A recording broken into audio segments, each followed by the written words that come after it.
ನಮಸ್ಕಾರ ವೀಕ್ಷಕರೇ, ನಾನು ನಿಮ್ಮ ಮಂಜುನಾಥ್ ಅಡ್ವೊಕೇಟ್ ಮಾತಾಡ್ತಾ ಇರೋದು. ಕಳೆದ 4 ವರ್ಷದಿಂದ ಸರಿಸುಮಾರು 500ಕ್ಕೂ ಹೆಚ್ಚು ವಿಡಿಯೋಗಳನ್ನು ಕಾನೂನಿನ ತಿಳುವಳಿಕೆ ಕೊಡಬೇಕು, ಸಾರ್ವಜನಿಕರಿಗೆ ಸಲಹೆಗಳನ್ನು ನೀಡುವುದರ ಮುಖಾಂತರ ಅವರು ತೊಂದರೆಗೆ ಸಿಗಾಕೋಬಾರ್ದು ಅಂತ ಹೇಳಿ ವಿಡಿಯೋಗಳನ್ನ ಮಾಡಿ ಹಾಕ್ತಾಯಿದ್ದೇನೆ. ಏನಾದರೂ ನನ್ನನ್ನು ಭೇಟಿ ಮಾಡಬೇಕು, ಸಂಪರ್ಕಿಸಬೇಕು ಅಂದರೆ www.kmslassociates.in ಅಂತ ವೆಬ್ಸೈಟ್ ಹಾಕಿರ್ತೇನೆ. ಭೇಟಿ ಮಾಡಿ ಸಲಹೆನ ಪಡ್ಕೋಬಹುದು ಹಾಗೂ ಕೇಸ್ಗಳೇನಾದ್ರು ಇದ್ದರೂ ನೀಡಬಹುದು ಅಂತ ಹೇಳ್ತಾ ಇವತ್ತಿನ ಒಂದು ವಿಷಯಕ್ಕೆ ಬಂದುಬಿಡ್ತೇನೆ.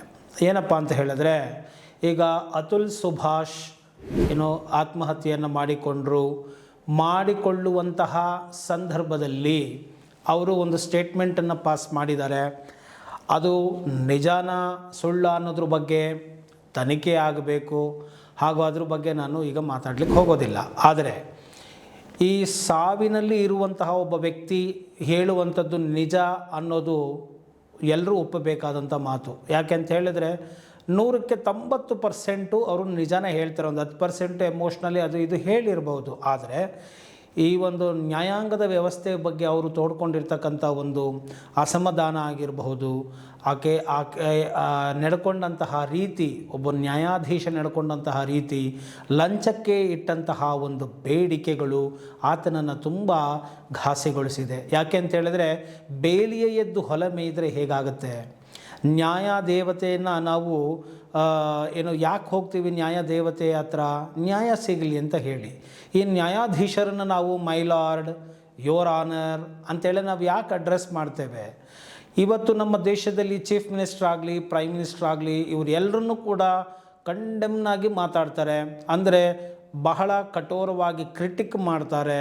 ಯಾಕೆ ಅಂದರೆ ಇದು ಪ್ರಜಾಪ್ರಭುತ್ವ, ಫ್ರೀಡಮ್ ಆಫ್ ಸ್ಪೀಚ್ ಇದೆ, ಎಕ್ಸ್ಪ್ರೆಷನ್ ಇದೆ, ಏನು ಬೇಕಾದ್ರೆ ಹೇಳ್ಬೋದು ಅಂಥೇಳಿ. ಅಂದರೆ ಅದು ಒಂದು ಕಾನೂನಿನ ಚೌಕಟ್ಟಲ್ಲಿ ಇರಬೇಕಾಗುತ್ತೆ, ಶಿಷ್ಟಾಚಾರಗಳನ್ನು ಪಾಲನೆ ಮಾಡಬೇಕಾಗತ್ತೆ. ಈಗ ಈ ಕೋರ್ಟಿನ ಬಗ್ಗೆ ಜನ ಯಾರನ್ನು ನೋಡಿ ಮಾತಾಡಲ್ಲ. ನಮಗೆ ಕಾನೂನಿನ ಮೇಲೆ ಗೌರವ ಇದೆ, ಕಾನೂನು ನಮಗೆ ನ್ಯಾಯ ಕೊಡುತ್ತೆ. ಕೋರ್ಟಿನ ಮೇಲೆ ನಮಗೆ ಗೌರವ ಇದೆ, ಕೋರ್ಟು ನಮಗೆ ನ್ಯಾಯ ಕೊಡುತ್ತೆ. ಇದನ್ನು ಮಾತಾಡ್ತಾರೆ. ಇದೊಂದು ಪೊಲಿಟಿಕಲ್ ಡೈಲಾಗ್ ಆಗೋಗ್ಬಿಟ್ಟಿದೆ. ಸೊ ಈ ಒಂದು ನ್ಯಾಯಾಧೀಶರುಗಳೆಲ್ಲರೂ ಕೂಡ ಮಾನವರೇ ಆಗಿದ್ದಾರೆ. ಅವರಲ್ಲಿಯೂ ಕೂಡ ಆಸೆ ಆಕಾಂಕ್ಷೆಗಳು ಅನ್ನೋದು ಇದ್ದೇ ಇರುತ್ತೆ ಅನ್ನೋದನ್ನು ನಾವು ಮರಿಬಾರ್ದು. ಇಲ್ಲಿ ಒಟ್ಟಾರೆಯಾಗಿ ನಾನು ನ್ಯಾಯಾಧೀಶರ ವಿರುದ್ಧ ಮಾತನಾಡಬೇಕು ಅಂತೇಳಿ ಈ ವಿಡಿಯೋ ಮಾತಾಡ್ತಾ ಇಲ್ಲ. ಇದು ಸ್ಪಷ್ಟಪಡಿಸ್ತಾ ಇದ್ದೀನಿ ಮೊದಲನೇದಾಗಿ. ಎರಡನೇದಾಗಿ, ನ್ಯಾಯಾಧೀಶರು ಮನುಷ್ಯರೇ, ಅವರನ್ನು ದೇವರಂತ ಪರಿಗಣಿಸಬೇಡಿ. ಅವರು ದೇವರಲ್ಲ. ಯಾಕೆಂತ ಹೇಳಿದ್ರೆ, ಯಾವ ಮನುಷ್ಯನು ಪರಿಪೂರ್ಣನಲ್ಲ ಅನ್ನೋದನ್ನೂ ಮರಿಬೇಡಿ ಅನ್ನೋದನ್ನು ಎರಡನೇ ಅಂಶವಾಗಿ ನಾನು ಸ್ಪಷ್ಟಪಡಿಸ್ತಾ ಇದ್ದೀನಿ. ಈ ಅತುಲ್ ಸುಭಾಷ್ ಕ್ಲಿಯರಾಗಿ ಹೇಳ್ತಾರೆ, 5 ಲಕ್ಷ ಲಂಚಕ್ಕೆ ಬೇಡಿಕೆ ಇಟ್ಟಿದ್ರು ಅಂತ ಆ ಒಂದು ನೊಂದಂತಹ ವ್ಯಕ್ತಿ ಅವರು ತಮ್ಮ ಭಾವನೆಯನ್ನು ಎಕ್ಸ್ಪ್ರೆಸ್ ಮಾಡಿದ್ದಾರೆ. ಬದುಕಿರೋರು ಕೋರ್ಟಿನ ಬಗ್ಗೆ ಮಾತಾಡೋದಕ್ಕೆ ಹೆದರ್ಕೊಳ್ತಾರೆ, ನ್ಯಾಯಾಧೀಶರ ಬಗ್ಗೆ ಮಾತಾಡೋದಕ್ಕೆ ಹೆದರ್ಕೊಳ್ತಾ ಇದ್ದಾರೆ. ಯಾಕೆ ಅಂತ ಹೇಳಿದ್ರೆ, ಕಂಟೆಂಪ್ಟ್ ಆಫ್ ಕೋರ್ಟ್ ಎಂಬುವಂತಹ ತೂಗು ಕತ್ತಿ ಯಾವಾಗಲೂ ಅವ್ರ ಮೇಲೆ ಇರುತ್ತೆ. ಸೊ ಯಾವಾಗ ಬೇಕಾದರೂ ಕೇಸ್ಗಳನ್ನ ದಾಖಲು ಮಾಡಿಬಿಡ್ಬೋದು ಅವ್ರ ಮೇಲೆ, ಅಥವಾ ಶಿಕ್ಷೆಯನ್ನು ಕೊಡಿಸ್ಬಹುದು. ಈ ರೀತಿಯಾಗಿ ಭಯಪಡ್ತಾ ಇದ್ದಾರೆ. ಇದು ಏನಾಗ್ತಾ ಇದೆ ಅಂತ ಹೇಳಿದ್ರೆ, ಕೋರ್ಟಿನಲ್ಲೂ ಕೂಡ ಭ್ರಷ್ಟಾಚಾರ ತಾಂಡವ ಆಡೋದಕ್ಕೆ ಒಂದು ಸಾಧ್ಯತೆ ಆಗ್ತಾ ಇದೆ ಅಂತ ನಾನು ಭಾವಿಸ್ತೇನೆ. ಯಾಕೆ ಅಂತ ಹೇಳಿದ್ರೆ, ಈ ಒಂದು ಭಯ ಮನುಷ್ಯನಿಗೆ ಇರಬೇಕು. ಕೋರ್ಟು ಅಂದರೆ ಭಯ ಇರಬಾರ್ದು ಅಂತಲ್ಲ, ಮತ್ತು ಎಲ್ಲ ನ್ಯಾಯಾಧೀಶರು ಭ್ರಷ್ಟರು ಅಂತಲೂ ನಾನು ಹೇಳೋದಿಲ್ಲ. ಆದರೆ ನ್ಯಾಯಾಧೀಶರು ಮನುಷ್ಯರೇ, ದೇವರಲ್ಲ. ಅಲ್ಲಿ ಇಲ್ಲಿ ಆಗುವ ಸಂದರ್ಭಗಳು ಇರುತ್ತೆ, ಅದನ್ನು ಅಲ್ಲಗೆಳೆಯಬಾರದು ಅನ್ನುವುದು ನನ್ನ ಈ ಒಂದು ವಿಡಿಯೋದ ಮುಖ್ಯ ಉದ್ದೇಶ. ಅದನ್ನು ಕೂಡ ಒಂದು ನಿಷ್ಪಕ್ಷಪಾತವಾಗಿ ತನಿಖೆ ಮಾಡಬೇಕು ಅನ್ನೋದು ನನ್ನ ಉದ್ದೇಶ ಆಗಿದೆ ಈ ವಿಡಿಯೋದು. ಈ ನ್ಯಾಯಾಧೀಶರುಗಳಲ್ಲಿ ನೋಡಿ, ಕೆಲವೊಮ್ಮೆ ನಾನು ಈಗ 100 ಕೇಸಸ್ಗಳನ್ನು ನಡೆಸ್ತಾ ಇದ್ದೇನೆ. ಸೊ ಈ ಒಂದು ಸಿವಿಲ್ ಮ್ಯಾಟ್ರ್ಗಳಲ್ಲಿ ಕಕ್ಷಿದಾರರಿಗೆ ಇಮಿಡಿಯೇಟಾಗಿ ರಿಲೀಫ್ ಏನು ಬೇಕಾಗುತ್ತೆ? ಇಂಜಂಕ್ಷನ್ ಆರ್ಡರ್ ಅಂದರೆ ತಡೆಯಾಜ್ಞೆಗಳು ಬೇಕಾಗುತ್ತೆ. ತಡೆಯಾಜ್ಞೆ ಪಡ್ಕೊಳ್ಳೋದಕ್ಕೆ ಉದಾಹರಣೆಗೆ ಈಗ ಆ್ಯಡ್ ಇಂಟ್ರಿಮ್ ಇಂಜಂಕ್ಷನ್ ಆರ್ಡರ್ ಅಂತ ನಾವು ಕರಿತೇವೆ. ಅಂದರೆ ಎದುರುಗಡೆ ವ್ಯಕ್ತಿಯನ್ನು ಕೇಳದೇನೆ ನಾನು ಪ್ರೈಮಾ ಫೇಸಿ ಡಾಕ್ಯುಮೆಂಟ್ಗಳನ್ನು ಪ್ರೊಡ್ಯೂಸ್ ಮಾಡಿ, ನನ್ನ ಮಾಲೀಕತ್ವವನ್ನು ರುಜುವಾತು ಮಾಡಿ, ಎದುರುಗಡೆ ವ್ಯಕ್ತಿಗೆ ನೀವು ಸ್ಟೇ ಕೊಡೋದ್ರಿಂದ ಏನೂ ತೊಂದರೆ ಆಗಲ್ಲ ಅಂತ ಹೇಳಿ ಮತ್ತು ನನಗೆ ನೀವು ಕೊಡದೆ ಹೋದರಷ್ಟೇ ಏನು ಇರ್ರಿಪೇರೇಬಲ್ ಲಾಸ್ ಆಗುತ್ತೆ ಅಂತ ನಾನು ಕೋರ್ಟ್ಗಳಿಗೆ ಗಮನಕ್ಕೆ ತಂದರೂ ಸಹ ಅವರು ಇಮಿಡಿಯೇಟಾಗಿ ಸ್ಟೇಗಳನ್ನು ಕೊಡೋದಿಲ್ಲ. ಎಷ್ಟೋ ಜಡ್ಜಸ್ಗಳು ಕೊಡ್ತಾ ಇಲ್ಲ. ಮ್ಯಾನಿಪ್ಯುಲೇಟಿವ್ ಅಂದರೆ ಏನಂದರೆ ಮ್ಯಾನ್ಯುಯಲ್ ಆಗಿ ಅಂದರೆ ಮೆಕ್ಯಾನಿಕಲ್ ಆಗಿ ಕೊಟ್ಬಿಡ್ತಾ ಇದ್ದಾರೆ. ಇಶ್ಯೂ ಎಮರ್ಜೆಂಟ್ ನೋಟಿಸ್ ಅಷ್ಟೇ, ಅವ್ರು ಬರಲಿ ಕೇಳೋಣ ಆಮೇಲೆ ನೋಡೋಣ. ಆದರೆ ಕೆಲವರುಗಳಿಗೆ ಇಮ್ಮಿಡಿಯೇಟಾಗಿ ಸಿಕ್ಕೋಗ್ತಾ ಇದೆ. ಈ ಕೋರ್ಟುಗಳಲ್ಲಿ ನೋಡಿ, ರೈಟ್ ಫ್ರಮ್ ದಿ ಕ್ಲರ್ಕ್ ಅಲ್ಲಿಂದನೂ ಕೂಡ ಈ ಲಂಚ ದುಡ್ಡು ಕೊಡೋದು ನಡೀತಾ ಇದೆ. ಒಬ್ಬರು ವಕೀಲರುಗಳ ಕೇಸನ್ನ ಫೈಲ್ ಮಾಡಿದ್ರೆ ಕೋರ್ಟ್ಗಳು ಮುಂದೆ ಬೇಗ ಬರ್ತಾ ಇಲ್ಲ. ಕ್ಲರ್ಕ್ಗಳಿಗೆ ಅಡ್ಜಸ್ಟ್ ಮಾಡಿಕೊಂಡು ಇದೆಲ್ಲ ಸತ್ಯ ನಾನು ಮಾತಾಡ್ತಾ ಇರೋದು. ಓಕೆ, ಸೊ ಅದಕ್ಕೆಲ್ಲ ಬೇಕು ಅಂತ ಹೇಳಿದರೆ ನಾನು ಅದಕ್ಕೆ ಸಾಕ್ಷಿಗಳನ್ನು ಬೇಕಾದ್ರೆ ರೆಡಿ ಮಾಡಿ ಕೊಡ್ತೇನೆ. ಯಾರಾದ್ರೂ ಎಲ್ಲದರ ವಿರುದ್ಧ ಕ್ರಮ ತಗೊಳ್ಳೋದಕ್ಕೆ ರೆಡಿ ಇದ್ದರೆ ಅದನ್ನು ಮಾಡೋಕ್ಕೂ ನಾನು ರೆಡಿ ಇದ್ದೇನೆ. ಸೊ ಕ್ಲರ್ಕ್ಗಳಿಗೂ ಕೂಡ ದುಡ್ಡುಗಳನ್ನು ಕೊಡದೆ ಒಂದು ಫೈಲ್ಗಳು ಮೂವ್ ಆಗೋದಿಲ್ಲ. ಭ್ರಷ್ಟತನ ತಾಂಡವಾಡ್ತಾ ಇದೆ. ಆಫೀಸ್ ಅಬ್ಜೆಕ್ಷನ್ಸ್ಗಳು ಕಂಪ್ಲೇ ಆಗೋದಿಲ್ಲ. ಏನೇ ಮಾಡೋದಕ್ಕೆ ಇನ್ನೇನೋ ಒಂದು ಕೊಕ್ಕೆ ಹಾಕೊಂಡು ಕೂತಿರೋದು, ಪ್ರಾಬ್ಲಮ್ಗಳನ್ನ ಕ್ರಿಯೇಟ್ ಮಾಡೋದು, ಸಣ್ಣ ಸಣ್ಣ ಪುಟ್ಟದ್ದು ವಿಚ್ ಕ್ಯಾನ್ ಬಿ ಇಗ್ನೋರಬಲ್ ಅಂಥದ್ದನ್ನು ಗೌಣವಾದದ್ದನ್ನು ಕೂಡ ಮಾಡ್ಕೊಂಡು ಕೂತ್ಕೊಳ್ಳೋದು. ಅದೇ ಯಾರಿಗೂ ಒಂದಿಷ್ಟು ಅಂತ ಒಪ್ಪಿಸ್ಬಿಟ್ರೆ ನೀಟಾಗಿ ಟಕ್ ಅಂತ ಕೋರ್ಟ್ ಮುಂದೆ ಬಂದುಬಿಡುತ್ತೆ. ಈಗ ನಾನು ಮೊನ್ನೆ ಅಲ್ಲು ಅರ್ಜುನ್ದು ಕೇಸ್ ಬಗ್ಗೆ ಮಾತಾಡಬೇಕಾದಾಗ ಹೇಳಿದೆ, ಇಮ್ಮಿಡಿಯೇಟಾಗಿ ಟಕ್ ಅಂತ ಹೋಗಿದ್ರು, ಹೈಕೋರ್ಟ್ಗೆ ಅಪ್ಲೈ ಮಾಡಿದ್ರು, ಟಕ್ ಅಂತ ಇಂಟ್ರಮ್ ಬೇಲ್ ಬಂದುಬಿಡ್ತು. ಹೇಗೆ ಸಾಧ್ಯ ಇದು? ಅದೇ ಸಾಮಾನ್ಯರು ಈ ಒಂದು ಕ್ವಾಶ್ ಪಿಟಿಷನ್ಗಳಿಗೆ ಹಾಕಿದ್ರೆ FIR ವಜಾ ಮಾಡೋಕ್ಕೆ ಬರ್ತಾ ಇದೆಯಾ? ಇಲ್ಲ. 4 ತಿಂಗಳು, 5 ತಿಂಗಳು, 6 ತಿಂಗಳು ಅಷ್ಟರೊಳಗಡೆ FIR ಮಾಡಿಬಿಟ್ರೆ ಚೇಂಜ್ ಮಾಡಿ ಅಂತಾರೆ. ಅದೇ ದೊಡ್ಡ ದೊಡ್ಡ ಸೀನಿಯರ್ಗಳು ಹೋಗ್ಬಿಟ್ಟು ಏನಾದ್ರು ನಿಂತ್ಕೊಂಡ್ರೆ ಕೆಲವೊಮ್ಮೆ ಆ ಒಂದು ಫೇಸ್ ವ್ಯಾಲ್ಯೂ ಮೇಲೆ ಕೊಡ್ತಕ್ಕಂಥದ್ದು, ಫೇಸ್ ವ್ಯಾಲ್ಯೂ ಮೇಲೆ ಹಿಯರಿಂಗ್ ಮಾಡುವಂಥದ್ದು, ಅವರಿಗೆ ಜಾಸ್ತಿ ಸಮಯವನ್ನು ಕೊಡ್ತಕ್ಕಂಥದ್ದು, ಈ ಎಲ್ಲ ಪಕ್ಷಪಾತಿತನ ನಡೀತಾ ಇದೆ ಕೋರ್ಟ್ಗಳಲ್ಲಿ. ಇದು ಈ ಕೂಡಲೇ ನಿಲ್ಲಬೇಕು. ನ್ಯಾಯವಾದಿಗಳು ಅಂತ ಹೇಳಿದ ಮೇಲೆ ಅವರು ಜೂನಿಯರ್ಸಾ ಸೀನಿಯರ್ಸಾ ಇದನ್ನು ನೋಡದೆ ಅವರು ಎಷ್ಟು ಚೆನ್ನಾಗಿ ಪ್ರಿಪೇರ್ ಮಾಡ್ಕೊಂಡು ಬಂದಿದ್ದಾರಾ, ಅವ್ರ ಮಾತನ್ನು ಕೇಳೋಣ ಎಂಬುವಂತಹ ತಾಳ್ಮೆ ಹಾಗೂ ಮಾನವೀಯ ಗುಣಗಳು ನ್ಯಾಯಾಧೀಶರಲ್ಲಿ ಇರಬೇಕಾಗತ್ತೆ. ಇಲ್ಲಿ ಹರಿಬಿರಿ ಮಾಡಿಕೊಂಡು ದಿನಕ್ಕೆ 400 ಕೇಸು 500 ಕೇಸು ನಾನು ಡಿಸ್ಪೋಸ್ ಮಾಡ್ತೀನಿ, ಈ ಕಾಂಪಿಟೇಷನ್ಗಳು ಹೋಗ್ತಾ ಇದೆ. ಜನಗಳಿಗೆ ಇಲ್ಲ ಸಲ್ಲದ ಒಂದು ಹೆಸರುಗಳು ಬೇಕಾಗಿದೆ, ವೈರಲ್ ಆಗಬೇಕಾಗಿದೆ ಹೊರತು ಒಂದು ಫೈಲು ಸ್ವಾಮಿ ಒಬ್ಬ ಜೀವಿಯ ಜೀವಮಾನದ ಪ್ರಶ್ನೆ ಆಗಿರುತ್ತೆ. ಅದನ್ನು 1 ನಿಮಿಷ 2 ನಿಮಿಷದಲ್ಲಿ ಕನ್ಕ್ಲೂಡ್ ಮಾಡೋಕ್ಕಾಗೋದಿಲ್ಲ. ಆದ್ದರಿಂದ ಎಷ್ಟೋ ಬಾರಿ ನಾನು ನೋಡ್ತಾ ಇರ್ತೇನೆ, ಈ ನಡುವೆ ಯೂಟ್ಯೂಬ್ಗಳಲ್ಲೂ ಕೂಡ ನಾವು ಕೋರ್ಟ್ ಕಲಾಪಗಳು ಬರ್ತಾ ಇರೋದ್ರಿಂದ ನೋಡ್ತಾ ಇರ್ತೇವೆ. ಸೊ 2 ನಿಮಿಷ 3 ನಿಮಿಷ ಮಾತಾಡೋಕ್ಕೂ ಟೈಮ್ ಕೊಡ್ತಾ ಇಲ್ಲ. ಅಲ್ಲಿ ಮಾತಾಡೋಕ್ಕೆ ಬಿಡಲ್ಲ. ದೊಡ್ಡವ್ರು ಬಂದಾಗ ನಗಾಡ್ಕೊಂಡು ಕೇಳೋದು, ಅದೇ ಚಿಕ್ಕವ್ರು ಬಂದಾಗ ಎದುರಿಸ್ಬಿಡೋದು, ಕಳಿಸ್ಬಿಡೋದು, ಕೋರ್ಟನ್ನು ಏನೋ ಒಂದು ಕಂಟ್ರೋಲಿಗೆ ತಗೊಳ್ಳೋ ಥರ ಮಾಡೋದು. ಇದೆಲ್ಲ ನಡೀತಾ ಇದೆ. ಇದು ತಪ್ಪು. ಇದನ್ನು ಮಾಡಿಕೋರ್ದು. ಮತ್ತು ಒಂದು ಸಣ್ಣ ಪುಟ್ಟ ಇಗ್ನೋರ್ ಮಾಡುವಂತಹ ಒಂದು ಎರರ್ಗಳಿದ್ದಾಗ ಮಾಡಿ ಆದಷ್ಟು ಬೇಗ ಕೋರ್ಟಿನ ಮುಂದೆ ತರಬೇಕಾಗತ್ತೆ. ಇದಾಗ್ತಾ ಇಲ್ಲ. ಆಮೇಲೆ ಇಂಥ ಜಡ್ಜ್ಗಳ ಮುಂದೆಯೇ ಕೇಸ್ ಹೋಗಬೇಕು, ಇಂಥವ್ರ ಮುಂದೆಯೇ ಹಾಕ್ಸ್ಕೋಬೇಕು. ಕೆಲವೊಮ್ಮೆ ನೋಡಿ, 4 ದಿನದೊಳಗಡೆ ನಾವು ಮ್ಯಾಜಿಸ್ಟ್ರೇಟ್ ಕೋರ್ಟಿಂದ ಅಥವಾ ಸಿವಿಲ್ ಕೋರ್ಟಿಂದ ಒಂದು ಆರ್ಡ್ರ್ ಮಾಡಿಸ್ಕೊಂಡಿರ್ತೀವಿ ಅಂದ್ಕೊಳ್ಳಿ, ಆಪೋಸಿಟ್ ಅವ್ರು ಪಟ್ಟಂತ ಹೋಗಿ 4 ದಿವಸದಲ್ಲಿ ಮಾಡಿಸ್ಕೊಂಬಂದಿರ್ತಾರೆ ಅಷ್ಟೇ. ಅದೇ ಬೇರೆಯವ್ರು ಹಾಕಿದ್ರೆ ಆಗ್ತಾ ಇಲ್ಲ. ಇದು ಆಫೀಸ್ ಅಬ್ಜೆಕ್ಷನ್ನು ಪ್ರೊಸೀಜರ್ ಪ್ರಕಾರ ಬರಬೇಕು, ಸೀನಿಯಾರಿಟಿ ಪ್ರಕಾರ ಬರಬೇಕು, ಹಳೆ ಕೇಸ್ಗಳಿದ್ದಾವೆ, ಈ ಥರ ಇರುತ್ತೆ. ಆದರೆ ಕೆಲವ್ರದ್ದು ಟಕ್ ಅಂತ ಬರ್ತಾ ಇದೆ ಕೋರ್ಟ್ ಮುಂದೆ, ಹಿಯರಿಂಗು ಆಗಿಬಿಡುತ್ತೆ. ಅದು ಪ್ರೈಮಾ ಫೇಸಿನೇ ಇರೋದಿಲ್ಲ, ಆದ್ರೂ ಕೂಡ ಅದಕ್ಕೆ ಸ್ಟೇಗಳನ್ನ ಕೊಟ್ಬಿಡೋದು. ಎಷ್ಟೋ ಕೇಸ್ಗಳಲ್ಲಿ ಪ್ರೈಮಾ ಫೇಸಿ ಇದ್ರೂ ಕೂಡ ಸ್ಟೇ ಆಗೋದಿಲ್ಲ. ಒಬ್ಬೊಬ್ಬ ಜಡ್ಜು ಒಂದೊಂದು ಥರ ಮಾನದಂಡಗಳನ್ನ ಇಟ್ಕೊಂಡಿದ್ದಾರೆ. ಯಾರೂ ಪ್ರೊಸೀಜರ್ನ ಫಾಲೋ ಮಾಡ್ತಾ ಇಲ್ಲ. ಒಬ್ರಿಗಿಲ್ದಿರೋ ಪ್ರೊಸೀಜರ್ ಇನ್ನೊಬ್ರಿಗಿರುತ್ತೆ.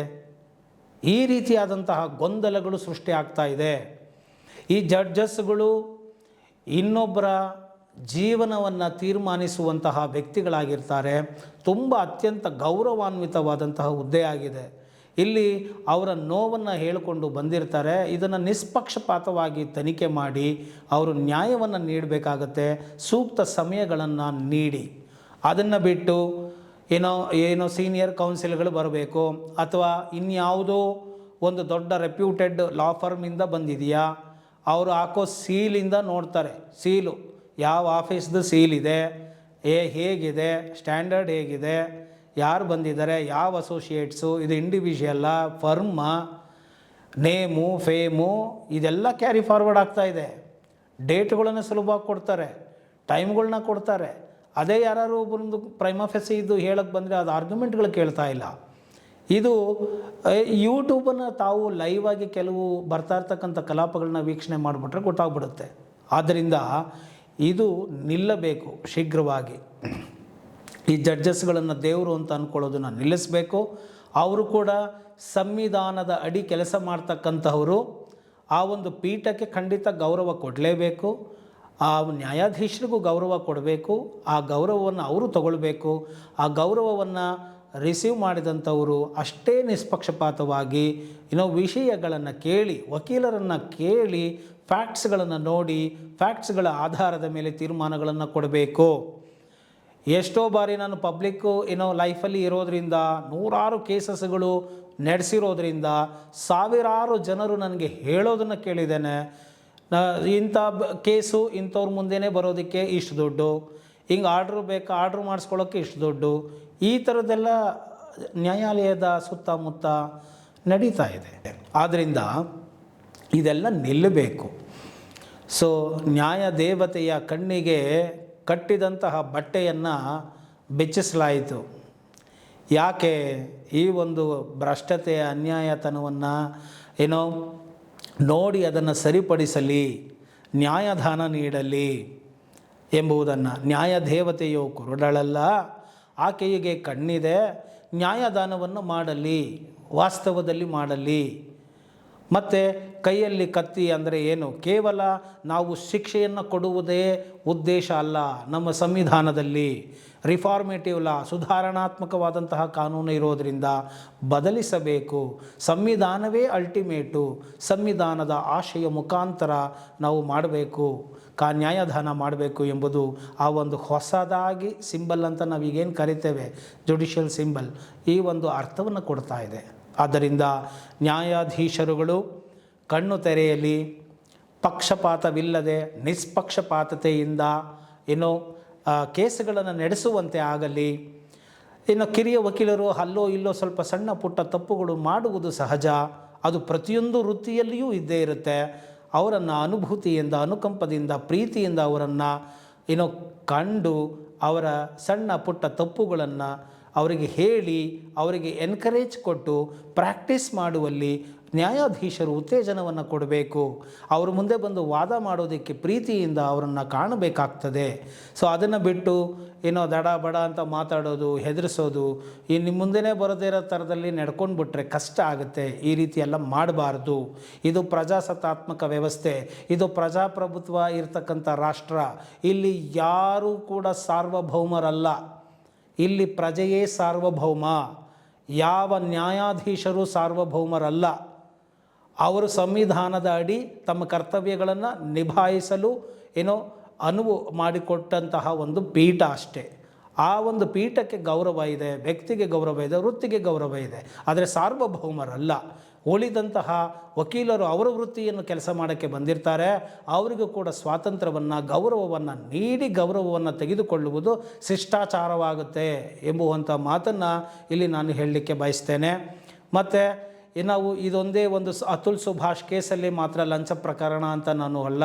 ಈಗ ಎಷ್ಟೋ ಬೇರೆ ಕಡೆಯೂ ಕೂಡ ಸುಮಾರು ಜಡ್ಜಸ್ಗಳ ಮೇಲೆ ಎನ್ಕ್ವೈರಿಗಳಾಗಿರೋದು ಸಾಕಷ್ಟು ನಾನು ನೋಡಿದ್ದೇನೆ.